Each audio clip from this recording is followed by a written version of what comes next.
What's up, freak bitches, wherever you may be, however you may be listening. Thank you for giving these two bald fucks just a few minutes of your time. I, of course, am Frank Gilbert. I'm always on this channel.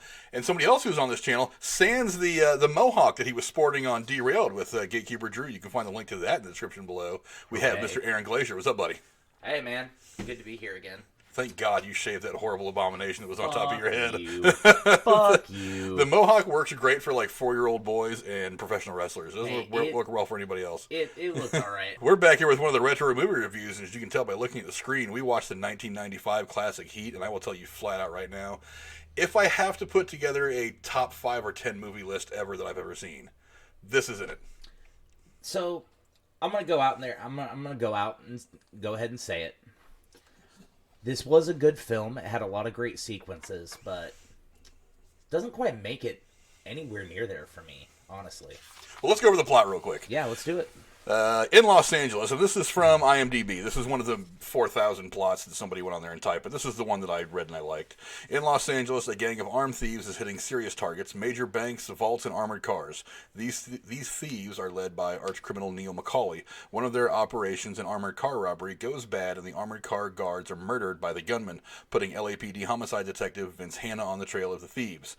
Hanna knows it will take a lot to bring these dangerous armed thieves down and will end in a horrifying gun battle when the thieves try to rob a major federal bank. Okay, now the first thing I noticed as I was reading this is the big gun battle actually happens at the end of the second act.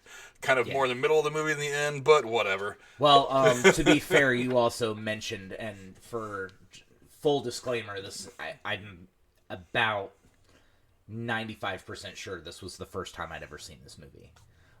When we talked about it before me actually coming down today to do the movie, I thought I had seen it, but as the movie started to roll, I realized very quickly, oh, this is not one that I know at all. Well, you may have seen something like it. I'll get to that here in just a minute. And that's true. I may have seen something like it, but you pointed out, like, about 5 times at the beginning of the movie, the shootout at the end of the movie is great. The shootout at the end of the movie is great. I think what happened, the person who probably wrote this probably has that same mindset that you had, because I'm guessing it's been, maybe at least 5 years since you've watched this movie. This is one of the movies I watch regularly. It's probably been, it's been a while. It might have been about a year. Maybe about a year. So your memory might be clouded by that big scene that feels like it should be at the end. Yeah. And then there is a lot of stuff that happens between that and the end of the movie that feels like it's just dry filler. You know what I mean? So I can see where that mistake was made in this plot analysis, as well as your mistake earlier today, repeating over and over again. This is the end of the movie, and I was like, all right. Well, then we got to that scene, and I was like, the movie's over, and then it went on for another 40 minutes, and I was like, what the fuck is happening? The movie's not over. But, you were giving us some initial thoughts. Go ahead and give us your initial... Continue with that. Well, all right. So, I mean, I enjoyed the movie. Don't get me wrong. It's got brilliant dialogue, great action sequences, but everything that's in between just seems forced. It's out of place. You know what I mean? I don't feel like if this movie was written and directed today, even with the high-tech post-production that we have with everything, I don't think this movie would stand up to literally anything else that's been put out recently. Well, this movie stands up now. I mean, like I said, the action sequences were great, and as we'll get to later, they did inspire a lot of different other things, but I don't feel like there was a lot missing from this for me. There was too much detail about certain things that we didn't need to see. You know what I mean? Val Kilmer, first of all, looks fucking weird with long hair. That blew my mind the first time I saw him on screen with the long hair. I was like, nah, that's not a good look for you. Not at all. But, I mean, most of the interactions we see about his personal life with his wife, and things of that nature were unnecessary. And then for them to be pretty much at each other's throats for the entirety of the movie, and then for her to wave him away at the end doesn't make sense to me. Well, their relationship is not unlike Joker and Harley Quinn. It's certainly toxic. It's horrible. It's probably not healthy for anybody else in the world, but there is love and respect that exists between them. So that's why when you get to that point in the movie where she's got to make that decision, do I let him think that he's coming into me and then he walks right into the arms of the police completely unawares, or do I wave him off and at least let him get away knowing that I'm not going to see him again? Yeah. It's a similar, not the same, but a similar kind of dynamic. Because, I mean, I've seen in my life, and you've probably seen them in yours as well, relationships that you look at them and you're like, good God, your relationship sucks. I mean, probably friends of yours, but it works for them. It's just, and you're just like, okay, whatever. Yeah. I've known more than a few people with weird relationships, and they're in them for years and years and years and years, forever and ever, because for those two people, it works. Yeah. And so it is that weird relationship. It's toxic for anybody else, but it works for them. So, whatever. But one thing I love is the ensemble cast. Man, when you get a group of really great actors together and that shit really works out. Oh my God! I mean, we've been spoiled by this the last 10 or so years with things like the Avengers and things like that. Yeah. And I think that's kind of what everybody expects, but I don't think people understand there's chemistry that comes together. So you've got De Niro and Pacino. Everybody knows when those two guys get together and make a movie, it's usually something pretty awesome. And you can say what you want about things like Righteous Kill, which I think is an underrated movie, a movie they did together where they're both aging cops who, whatever. If you haven't seen it, you should watch it. It's really good. But then you bring in guys like Jon Voight. You bring in guys like McKinley Williams. You bring in, Kilmer, a big star on his own. Tom Sizemore, Brenneman, Ashley Judd, Ted Levine, Dennis Haysbert, who I will always remember as the president on 24. I would have voted for that guy if he ran in real life. The president on 24. He's I forget which season. It was one of the middle seasons. God, I can't place his face. He was there. Trust me. I've seen every episode of the show. Who was he in the movie? He was the driver guy. The one that was working the diner. So the Allstate dude. Yeah, the Allstate guy. Yeah. That's what I see him as. I see him as the Allstate dude, and I also see him as the corrupt police officer in Brooklyn Nine-Nine. Yeah, then you sprinkle him in. Then you sprinkle in guys like Tom Noonan, who's been around for a while. Kevin Gage played Wangro. I love that character. Hank Azaria in one of his many TV roles. Everybody knows his name, but has no idea who he really is. I think it's one of the most fascinating things about him. He does the voice of Homer Simpson on The Simpsons. Oh yeah, we were talking about that. But he's a comedian. I feel like every role. Well, with the he's not stand up. He's not stand up. He does comedy. He does comedy predominantly. Yeah. And of course, the only Mexican in the world that is a cooler Mexican than this guy right here, Danny Trejo. Danny Trejo. I bow to Danny Trejo. Danny Trejo could have been born Korean, and he's more Mexican than most Mexicans.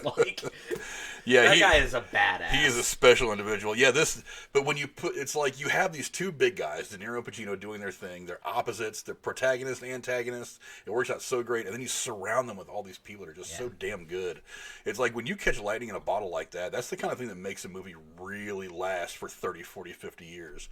I mean, if you think about one of the reasons why, The Wizard of Oz has got this staying power that just won't go away.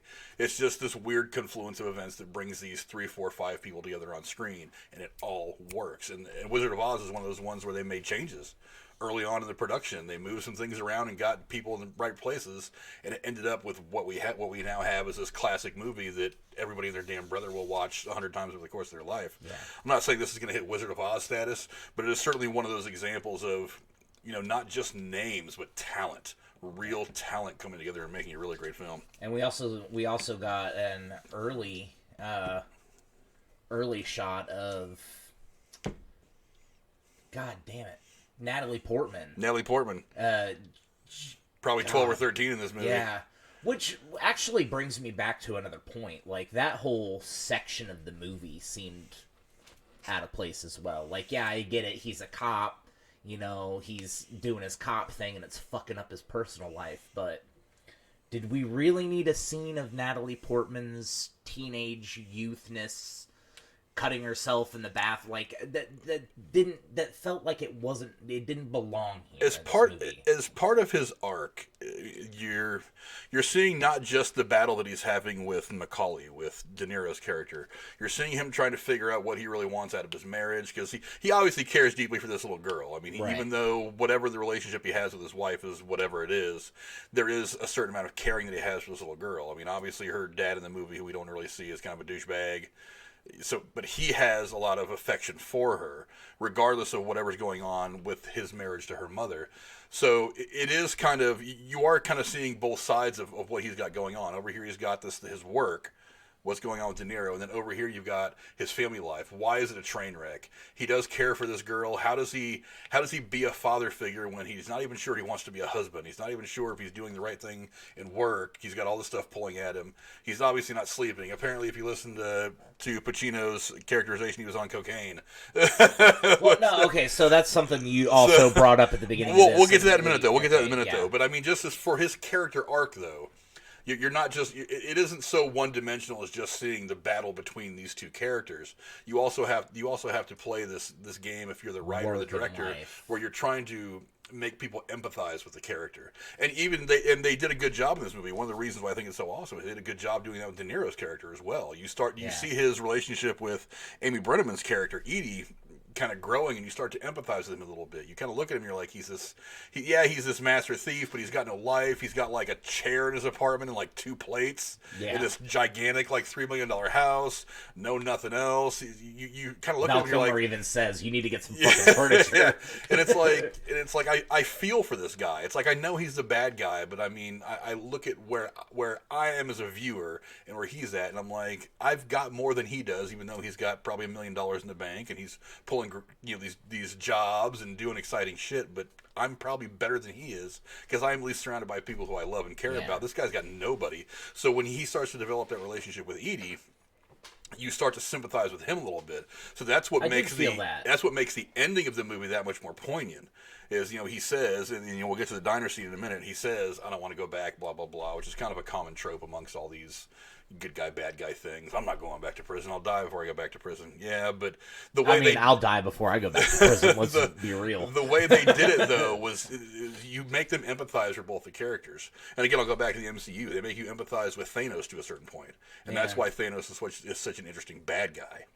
He's also the only major bad to span multiple movies aside from Loki, who beats him out by 2 movies, I think. True, but let's not go down the MCU thing. Yeah.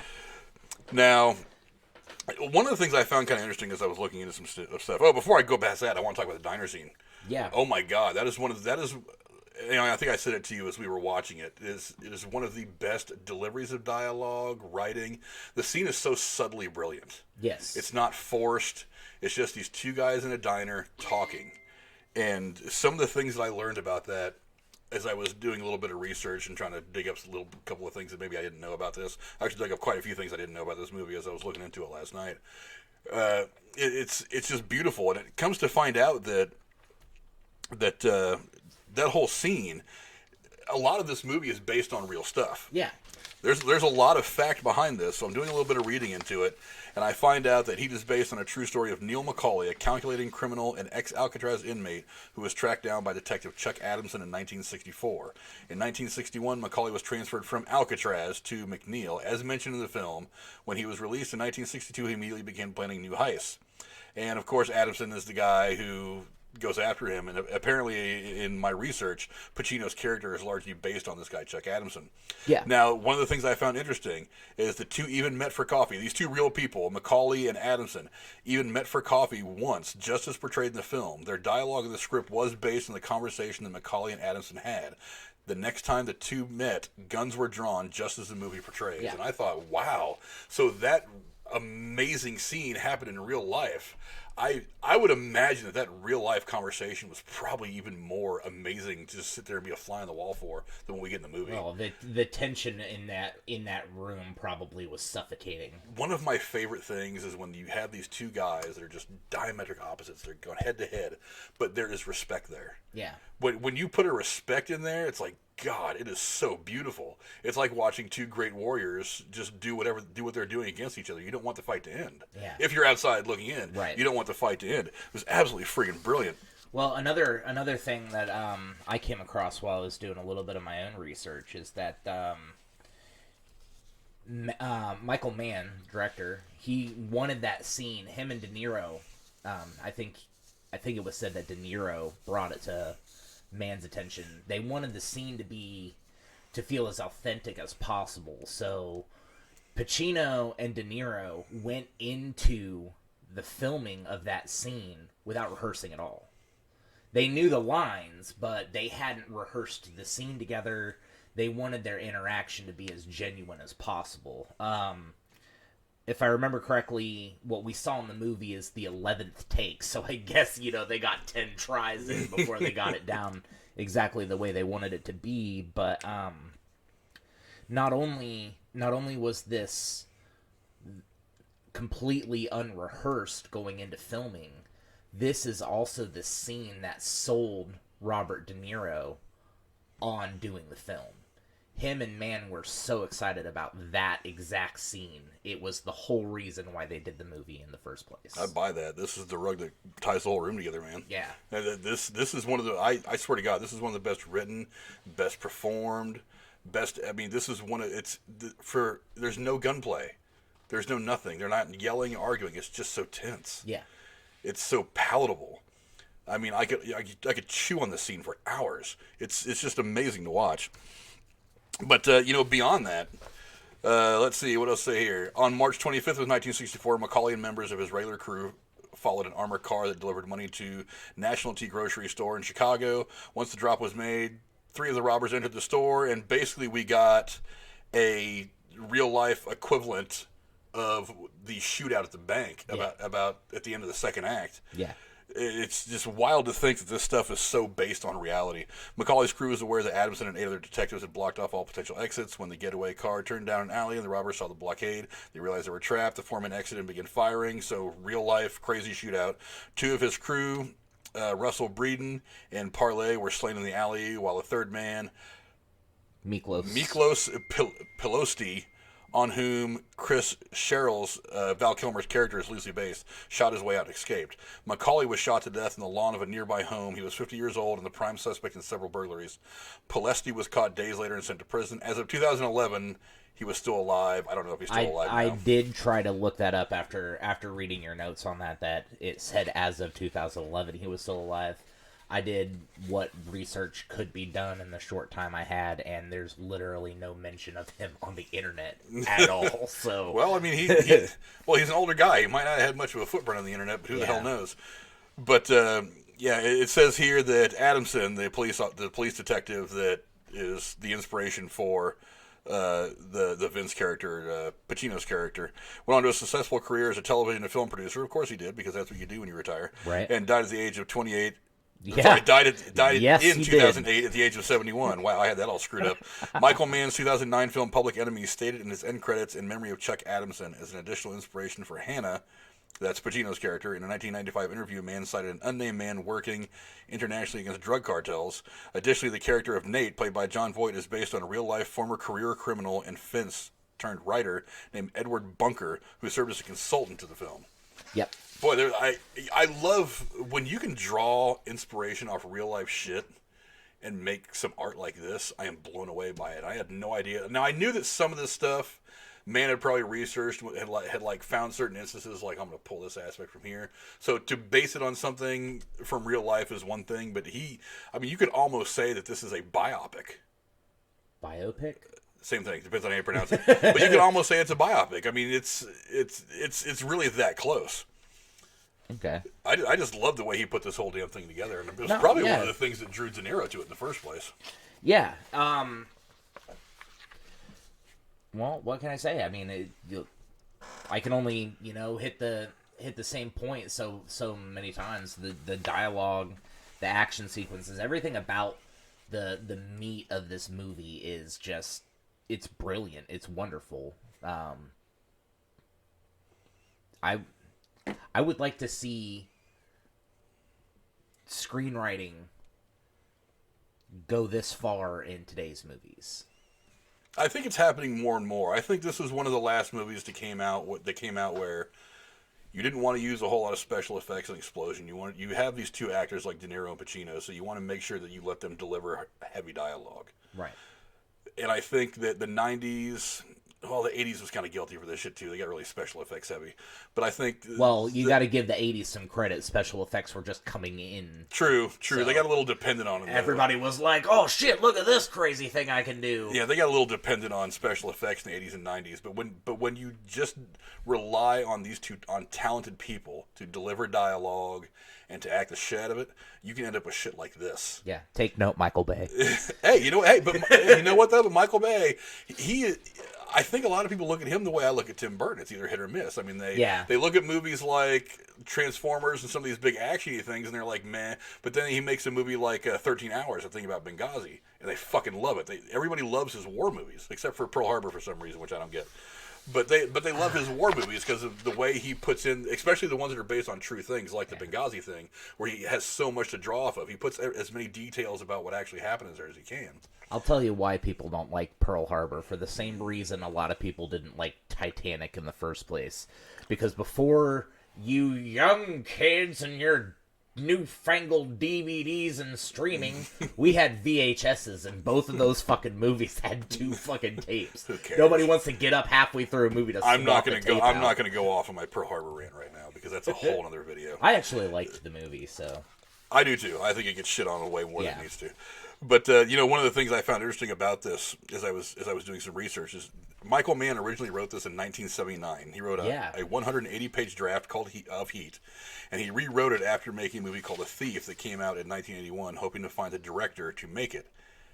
And he ended up offering it to his friend, director Walter Hill, who turned him down. Now, following the success of TV shows like Miami Vice and Crime Story, Mann was to produce a new crime television show for NBC. He turned to the script that would become this movie, Heat, for a 90-minute pilot. And he actually shot it, starring, Scott Plank and Alex MacArthur, playing the roles of Macaulay and Hannah. Now, the pilot was shot in 19 days, and the script was cut down to almost a third of its original length, omitting many subplots that did make it into the film Heat. The network was unhappy with Plank as the lead actor and asked Mann to recast Hannah's role. Mann told him to go screw themselves, so they went ahead and canceled the damn thing. That's one of the things... Which happens to every director who goes, fuck you, I'm doing it my way. Look, casting is a science, and I don't think a lot of casual fans know this. Casting is a science. And we were talking about it earlier as we were sitting and watching this movie. We very easily could have had Tom Cruise play Tony Stark. I still don't believe that would have ever happened. But think about it. I mean, and go back and think about all the other weird casting almost things that happened, like Sylvester Stallone playing Indiana Jones and things like that. I mean, think about how important. That's when you watch those videos on YouTube about those almost casting things, you start to think to yourself, man, casting is probably the most important thing you don't know about filmmaking. Yeah. But Mann decided not to do that. The show got canceled, and the pilot aired in August of 1989 as a television film entitled L.A. Takedown, which was later released on VHS and DVD. And you best believe I'm going to go look for this motherfucker. I actually went and looked at a poster, like some art for this movie, and it literally, it's got Heat on the title, but it says L.A. Takedown. It says something about one cop in L.A. Heat or something like that. It was really funny. Okay. I was like, I'll have to check that out. It looked like they were trying to make like a B-rate version of Heat. Like after Heat had come out, they were trying to make a B-rate TV movie that followed it. Yeah, like Miami Vice. Like Miami Vice. But yeah, it's just a hilarious. I should have gotten a picture of it to put up on here just to show. It's fucking hilarious. But that's the quick review, the retro review of Heat. So overall, quick thoughts. Well, closing thoughts. Closing thoughts. First and foremost, everybody, all of these actors in this movie are fucking skinny as shit, and that pissed me off. It makes me look back at when I was like, a young adult, and I was in decent shape. I'm sure you probably were at one point too. And now I'm looking at myself, and I'm growing some fat where it's not supposed to be at, and I mean, look at De Niro and Pacino these days, and they look like, worn out Stretch Armstrong doll. And it really makes me feel my age there, even though I guess when this came out I was 6, but even still, it took me off guard the first time that De Niro was on the screen, I was like, Jesus Christ, he looks like a toothpick. I think I actually mentioned that his physical appearance was similar to that of Ed Norton. It was mind-blowing. But I think one of the bigger takeaways that I have from this movie is how many other things it inspired. And as I mentioned while we were actually watching it, in the middle, like, it was like maybe a minute into the bank shootout scene, I was like, wait, I've seen this one before. This is the opening scene to Grand Theft Auto 5, and I was completely kidding. It was very similar, but I was completely kidding, and you turned and looked at me and you were like, yeah, it was based off of that, duh. And I was like, oh, fuck, I didn't know that. Yeah, that was one of the things that I read. If you go to now, granted, this is off Wikipedia, but one of the places I hit was Wikipedia, and they were and in the legacy section of the film, it says that the scene, the bank shootout, was one of the things that made it into Grand Theft Auto 5. But they drew a lot of inspiration off that and tried to design it around there. Oh, and I can see it for sure. So, I mean, and that's not the only instance. I mean, if you look at a lot of, crime dramas that came out after this movie, they took a lot of stuff from this. Like, that shootout scene you could almost paste that over 100 other crime movies where they tried to pull off something similar. Not to as great of an effect as this particular movie did, but I feel like this film inspired a whole, generations worth of things, and if we looked hard enough, we'd find lists and lists of things that this movie spawned. So, honestly, if I was going to rate this, and I'm sure you're going to ask me here in a minute anyways, on a scale of 1 to 10, if I was going to rate this, I would put it about at a 6 or a 7. It doesn't quite do it for me. I'm very particular with my movies, as you know. This is a good film, but it's still, even with our back and forth through this review, I still wouldn't place it too high at the top of my personal list. I personally think this is one of the top 5 films that I have ever seen. So top 10. Top 10. So it's a 10 out of 10 for you then? No, actually, I'll give it probably a solid 8. Okay. As I was sitting here watching it earlier, I noticed that it's aging. It's looking a little dated. Oh, I mean, you on more than one occasion, I had to readjust my eyes because De Niro's face would be superimposed over a fucking absolutely everything behind him was just not really there, and it was so fucking evident it hurt. Yeah, but yeah. I give it a solid 8.5. It's starting to look a little dated. There was a few action movie tropes in there that kind of meh. That as I've gotten a little older and I've learned a little bit more about what is supposed to make a good movie, I'm kind of okay, the trope. How many times the phrase "yes or no" right now was used throughout the movie? I was like, exactly. Come on now. But yeah, I mean, I still think it's one of the top 10 favorites that I've ever seen. Maybe one of these days that's going to be a whole another video where I actually try to rate them, but I don't think that would be an easy thing to do. No, it never is. But it's like trying to tell people what your favorite song by your favorite artist is. Yeah, but I can tell you right now that scene in the diner, I mean, if you want a masterclass in dialogue delivery, even cinematography, even the tone and everything of the shot is just so brilliantly done. It's that right there. I mean, that's the kind of scene that they use in filmmaking classes. Yeah. I've actually heard of them using that scene in USC and saying, hey, guys, this is how you do it. Yeah. And Michael Mann's got a history of making some really great crime movies. I mean, he did that. He did, I think he did L.A. Confidential. I mean, he's done, I mean, crime is definitely his bread and butter. Yeah. Well, he did, if I remember correctly, he did Public Enemies. Yeah, which was... that's one of my favorite Johnny Depp movies. Yeah, that's Johnny Depp and Leonardo DiCaprio. Yeah. I'm more into the director of that movie. Yeah, but that was a fantastic film in and of itself too, and it's also another historically accurate depiction.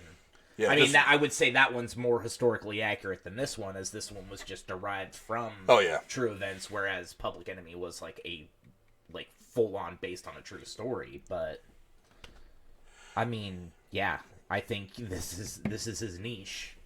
Oh yeah, some guys just They just do a certain kind of movie well, and the crime thing is definitely right up man's alley. But anyway, that's our retro review. I wanted to make it a quick one, but hey, half hour is not bad for us. We can go on for hours about the smallest little shit. But so I give it about an 8, 8.5. You gave it a 6. Aaron's allowed to be wrong. We respect him in this house. He can be, but no, you guys go look for yourself. I mean, go check out Heat. It's a fantastic movie. You can find it on a couple. I know it's on Amazon Prime if you want to pay for it. You can also probably find it. Honestly, this movie is what, 30 fucking years old. It's like 25 years old. 25. So yeah, you could probably find it at $5.99 bit at Walmart if you dig deep enough. I really doubt you'll find it at the $5.99 but it's it's at Walmart. well worth it. Go find it somewhere and watch it. It's absolutely a fantastic film.